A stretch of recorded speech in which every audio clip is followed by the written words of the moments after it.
Kur bija visveiksmīgākais sports vai visražīgākais? Manuprāt, bija vai nu Katoļās ar šoreiz bija visvairāk.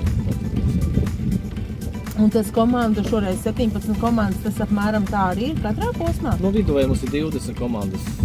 Nu, uz noslēguma posmu parasti paliek tiem, kam jau vairāk mums izšķirās. Nu, tāda aktīvākie, bet pārstāv tā vienmēr uz pašām beigām mums paliek 17 komandas. Nu, un šoreiz arī ir, ja, tādi, kuriem ļoti nozīmīgs lomas šodien? Ir šodien, jā, 7 viesis, kas var teorētiski cīnīties par pirmo vietu un pārējo vēl par godnogotajām vietām.